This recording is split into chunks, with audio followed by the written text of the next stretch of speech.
tarde, meu nome é Jamila, sou enfermeira, sou graduada pela Universo, pós-graduada em Unidade de Terapia Intensiva, mestranda pelo Programa de Pós-Graduação de Ciências da Saúde, UFG. Hoje nós vamos estar abordando o tema da febre amarela e nós vamos estar falando um pouquinho sobre as manifestações clínicas da doença e um pouquinho sobre a história da doença também. A febre amarela ela é uma arbovirose causada por um artrópode, assim como a dengue também. Teve muitas discussões para tentar descobrir a origem do vírus. Estudos recentes comprovaram, a partir de testes moleculares, que a febre amarela realmente ela teve origem no continente africano. Então, ela tem origem africana. Ela tem uma importante morbidade, tem alta letalidade quando se trata das formas graves da doença. Ela comete as regiões tropicais da África, do continente africano e da América do Sul também. A partir do século XVII, foram dizimadas milhares de vidas em extensas epidemias urbanas com esse vírus.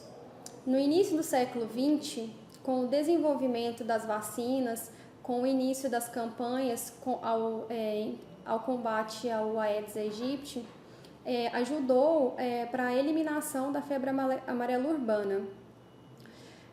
Porém, ainda temos um risco crescente de reemergência devido à ampla dispersão do mosquito nas Américas. O mosquito ele ainda apresenta uma alta dispersão, né?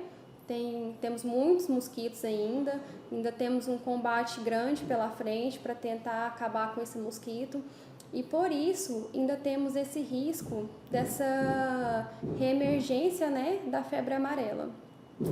A febre amarela silvestre, ela se mantém ativa nas zonas tropicais da África e das Américas.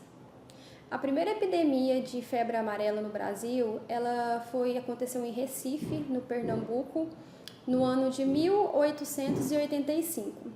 Em 1920, foi diagnosticado o primeiro caso de febre amarela silvestre em Pernambuco também.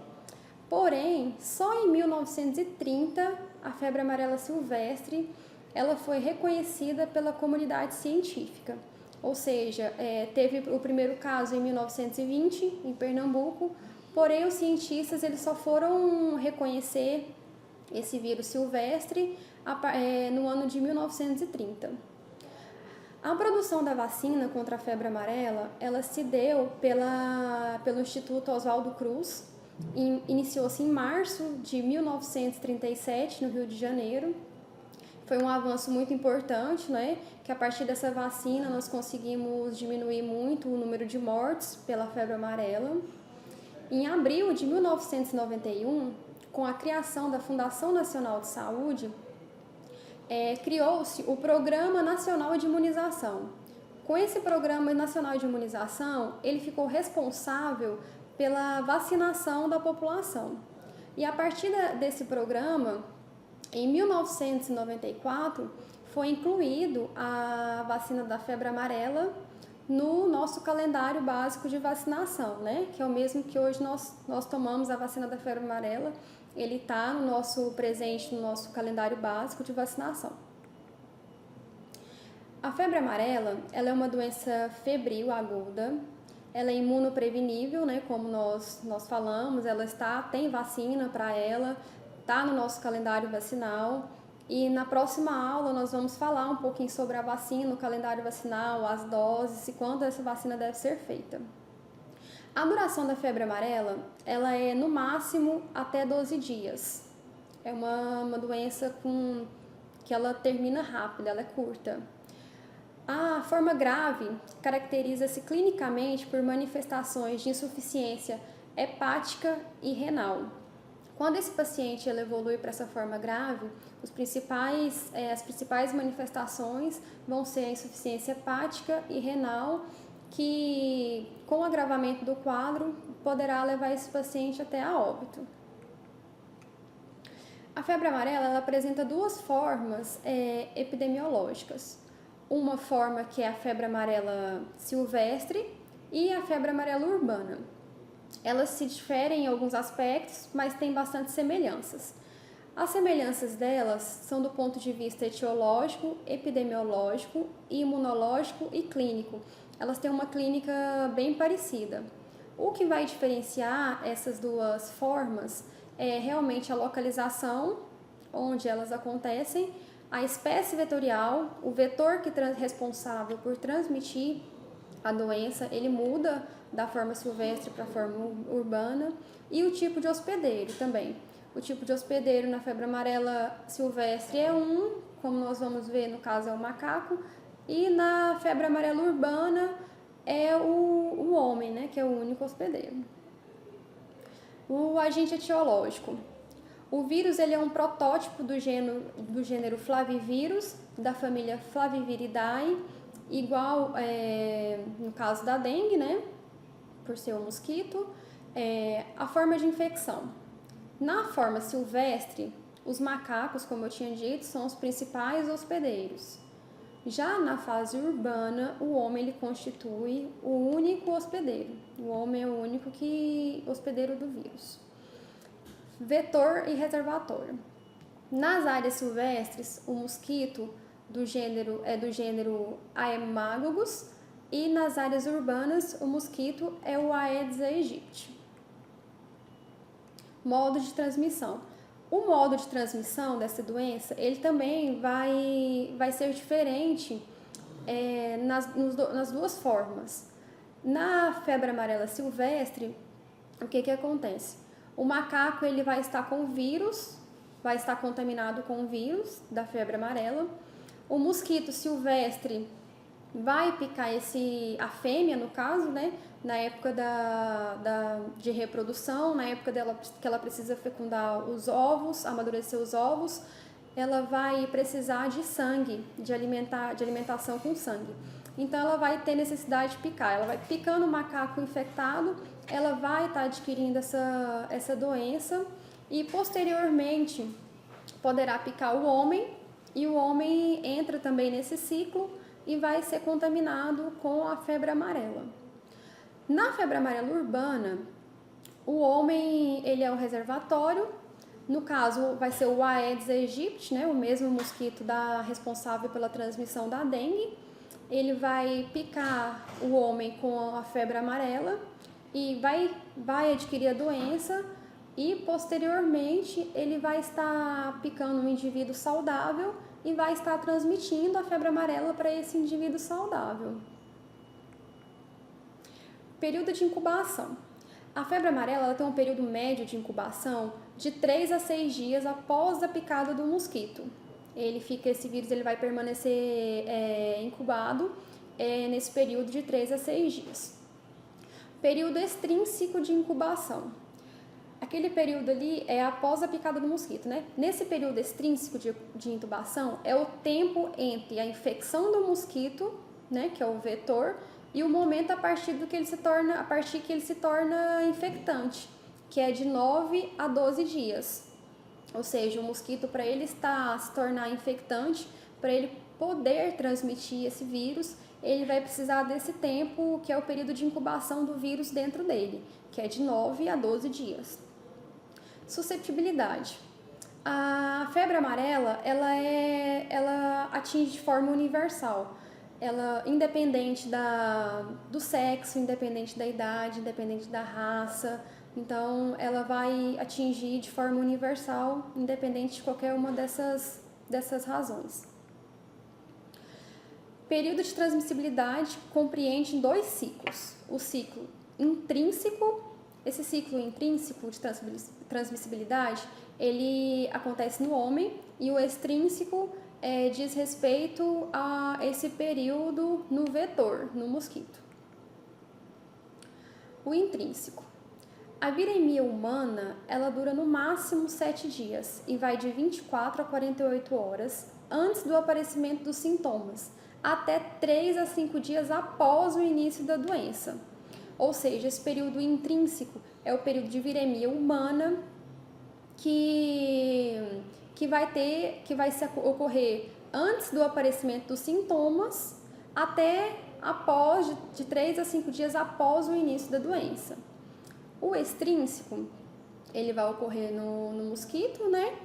E após o contato com o sangue infectado, o vírus ele vai migrar do mosquito para as glândulas salivares do mosquito, onde ele vai se multiplicar depois de 8 a 12 dias de incubação, ou seja, o mosquito ele vai adquirir esse vírus, o vírus ele vai migrar para as glândulas salivares do mosquito, vai ficar incubado no período de 8 a 12 dias e após isso que o mosquito vai poder transmitir essa doença.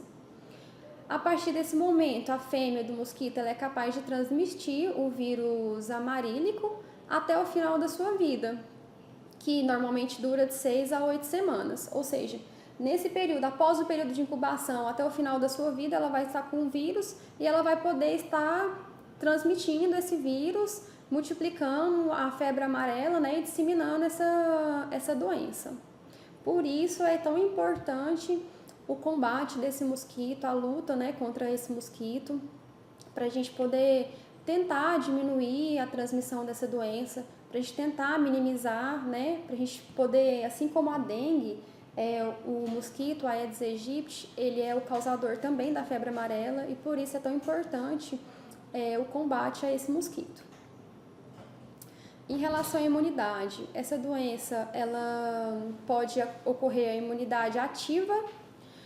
Essa imunidade ela pode ser ativa natural ou ativa artificial.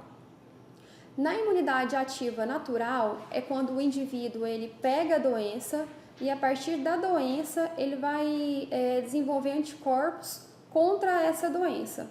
Isso é a imunidade ativa natural do indivíduo. Ele vai, a partir da doença, naturalmente, ele vai desenvolver aquela imunidade contra a doença. Na imunidade ativa artificial, ela é feita através das imunizações, das vacinas, onde é inserido o vírus e a partir daí o nosso organismo ele vai produzir anticorpos para poder estar combatendo, para poder ficar imune, né, no caso, a essa doença. E na artificial, o período é de 10 anos de imunidade. Existe também a imunidade natural. Como que é essa imunidade natural? É aquela imunidade que acontece em lactentes, filhos de mães imunes, que pode apresentar imunidade passiva até o 6º mês de vida. Então, os bebês que que as mães sejam imunes à febre amarela, eles vão adquirir essa imunidade a partir da mãe até o 6º mês de vida. Letalidade. Como eu tinha dito para vocês, a letalidade na forma grave ela é alta. Na forma grave, ela apresenta até 50% de letalidade, ou seja, a cada 10 pessoas com febre amarela na forma grave, 5 pessoas vai a óbito.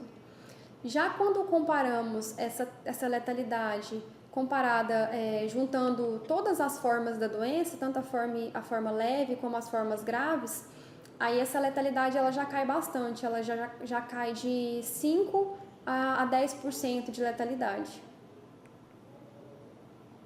Existem alguns fatores também que podem estar influenciando nessa forma grave, nessa gravidade clínica da doença. Quais são esses fatores? Existem diferentes cepas dos vírus, né? Essas diferenças entre as cepas dos vírus, elas podem influenciar na gravidade da doença. A quantidade de vírus infectante, a quantidade que é passada de vírus, ela pode também estar influenciando diretamente com o quadro desse paciente. A exposição anterior a outro flavivírus, ou seja, se o indivíduo ele já teve a exposição a outro flavivírus, ele vai estar também influenciando na gravidade. E também os determinantes genéticos que regulam a relação entre vírus e hospedeiro. Às vezes o indivíduo, ele já geneticamente, ele já tem algum fator que vai poder aumentar ou diminuir a gravidade clínica dessa doença. Aqui nós temos um quadro que foi elaborado pela Organização Mundial de Saúde, onde nós temos uma pirâmide comparando estabelecendo relação entre as manifestações clínicas da doença e as suas devidas porcentagens.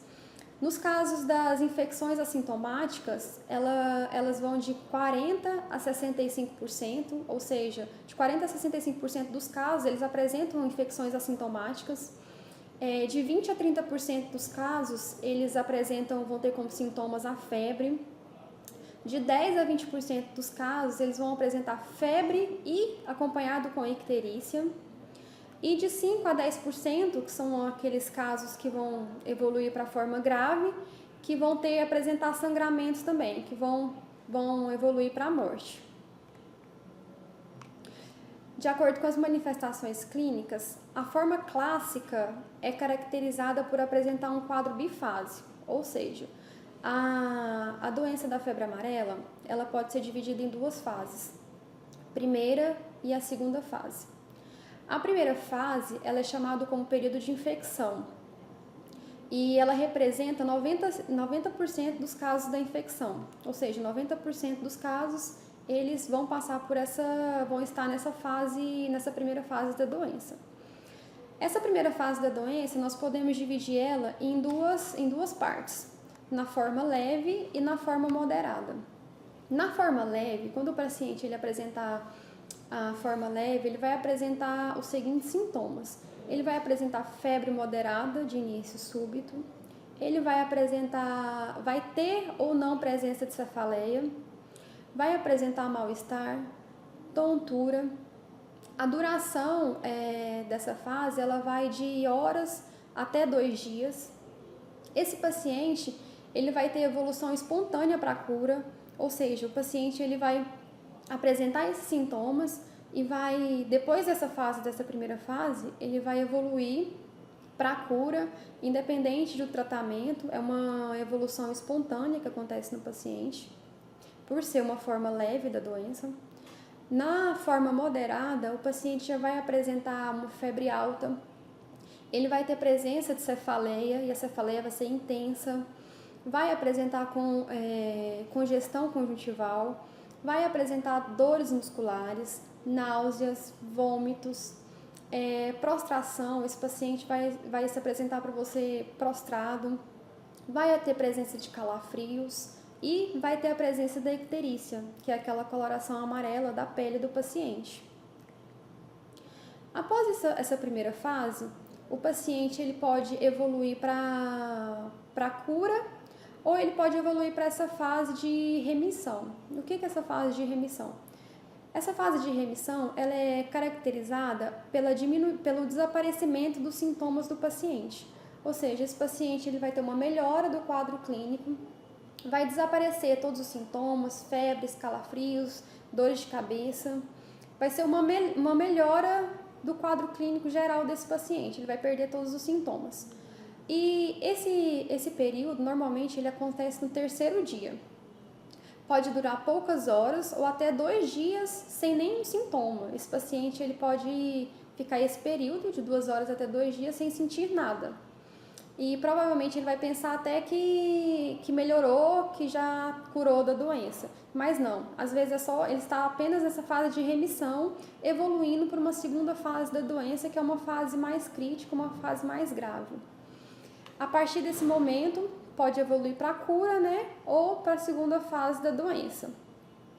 E aí que está o perigo. Às vezes o paciente acha que melhorou, que está bom, não precisa mais de tratamento, pode ir para casa, seguir a vida normal, mas não, ele apenas está nessa fase de remissão dos sintomas. Na segunda fase, é uma fase chamada de intoxicação, ou período de localização. Essa fase ela corresponde à fase grave da doença, a fase perigosa, a fase crítica, que o indivíduo ele vai ter um quadro clínico pior, vai ter uma piora do quadro clínico. Nessa fase vai ressurgir os sintomas do paciente, ela tem duração de 3 a 8 dias. Nessa fase, o vírus ele vai sair da corrente sanguínea e ele vai migrar para os diversos órgãos. Por isso que chama período de localização. O vírus ele vai se estabelecer em algum desses órgãos, fígado, baço, linfonodos ou outros órgãos. E de acordo, dependendo do local que esse vírus, dependendo para qual local esse vírus for, ele vai atingir esse órgão e gerar o comprometimento desse órgão e das funções desse órgão do paciente.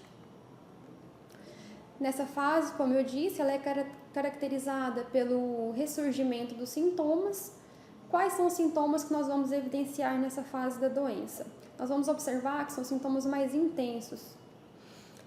A febre, nesse caso, já não vai ser uma febre leve ou moderada, essa febre vai ser uma febre elevada. O paciente vai apresentar dor epigástrica, vai apresentar diarreia, vômitos, o paciente vai apresentar icterícia, coloração amarela da pele. Nessa fase também podemos ter a tendência hemorrágica. O paciente ele pode começar a desenvolver hemorragias de forma espontânea. Essas hemorragias elas podem surgir no sistema digestivo, na forma de hematemes ou melena, que são sangue, presença de sangue nos vômitos ou presença de sangue nas fezes, né? Na pele, essa hemorragia ela pode ser caracterizada como petequias ou equimoses. Essa hemorragia ela pode surgir também nas vias aéreas superficiais do paciente. Pode apresentar hemorragia no ouvido, né, que é a otorragia, a hematúria, a presença de sangue na urina, e no caso das mulheres, elas podem apresentar a metrorragia. No 5º ao 7º dia se instala o comprometimento renal, ou seja, o paciente que vai apresentar o comprometimento renal, ele vai apresentar nas taxas de exames laboratoriais uma albuminúria, que é uma presença de albumina na urina, né, que isso não é normal. Através dessa taxa de albuminúria, nós vamos evidenciar um comprometimento desse rim do paciente. O paciente pode apresentar oligúria, que é uma diminuição do volume urinário. Esse paciente pode evoluir para uma anúria, que é a falta de diurese. Esse paciente não vai ter diurese. E pode também evoluir para uma necrose tubular aguda. Essa necrose tubular aguda, ela é uma das causas da insuficiência renal aguda do paciente. Ou seja, o paciente tem uma necrose tubular aguda e, posteriormente, pode evoluir para uma insuficiência renal aguda, prejudicando o quadro desse paciente. No caso do comprometimento renal, esse paciente, ele acontece normalmente entre o 5º ao 7º dia da doença.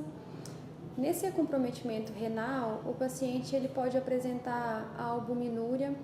Essa taxa elevada, nós vamos analisá-la através de exames laboratoriais e através delas nós vamos identificar o possível comprometimento renal desse paciente, porque não é normal uma taxa dessa no exame. Então, nós já vamos nos atentar para investigar um possível comprometimento renal. Esse paciente ele pode também apresentar a oligúria, que é a diminuição do volume urinário desse paciente. Ele pode ter essa diminuição no volume urinário. Podemos observar também a anúria, que é a ausência total do volume urinário desse paciente, ou seja, esse paciente ele não vai apresentar de forma nenhuma diurese. E pode também o paciente ele pode ter uma necrose tubular aguda. Essa necrose tubular aguda, ela é uma das causas da insuficiência renal aguda, ou seja, ela pode estar levando o paciente a ter uma insuficiência renal aguda e piorar o quadro desse paciente, né? Piorar a clínica desse paciente. É um paciente que possivelmente vai ter que evoluir para uma diálise, uma hemodiálise, e isso não é bom para o quadro clínico do paciente. A partir desse comprometimento renal, ele pode ir para a recuperação, né? Ele pode recuperar a função renal dele, fazer o tratamento adequado e melhorar a função renal e ter uma melhora do quadro, ou esse paciente ele pode estar evoluindo para a morte, né? Ele pode estar evoluindo a óbito. Nesse quadro, nós temos o tempo de duração, né, dos principais sintomas da febre amarela. Esse quadro ele é da Organização Mundial de Saúde, ele é bem interessante porque nós podemos analisar as manifestações clínicas da doença relacionadas aos dias de doença. Então, nós podemos identificar diferenciar as fases da doença nesse quadro. Nós podemos observar que do primeiro ao quarto dia de doença, as manifestações clínicas vão ser febre, cefaleia, mialgia e a viremia, que são exatamente correspondente àquela primeira fase da doença que nós observamos. São esses sintomas que o paciente vai ter na primeira fase da doença. A partir ali, entre o terceiro e o quinto dia, nós podemos observar nesses sintomas que ele tem uma diminuição e ele vai praticamente quase zero nesses sintomas. Ou seja, é aquela fase de remissão, onde o paciente ele vai ter o desaparecimento dos sintomas. Lembra que nós falamos? Aí o paciente pode evoluir para a cura da doença ou ele pode passar para a segunda fase da doença, que é uma fase mais grave. Ali no terceiro dia nós podemos evidenciar o aumento da albuminúria no paciente, que nós falamos dela no slide anterior. Nós temos esse aumento dessa taxa que vai até o final da doença. A partir do quinto dia da doença, nós já podemos observar lá em cima que o paciente já volta a ter febre de forma abrupta, aumenta de forma significativa a febre, o paciente volta a ter cefaleia e mialgia e o paciente continua aumentando. Aí ele começa a aumentar oligúria, icterícia, começa a aumentar as taxas de hemorragias, começa a aumentar os níveis de anticorpos, que à medida que a doença ela vai passando os dias, nosso organismo, a tendência dele é gerar anticorpos para tentar combater essa doença. Por isso, essa elevação dessa taxa, desses níveis de anticorpos.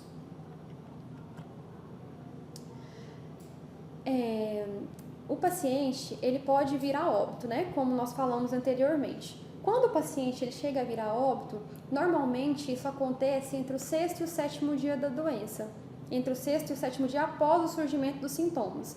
Ou seja, o paciente começou a apresentar os sintomas, aquele paciente que já vai evoluindo para a segunda fase, aquele paciente que fica crítico, o paciente que ele chega a óbito, normalmente acontece após o sexto ou sétimo dia, após o aparecimento dos sintomas.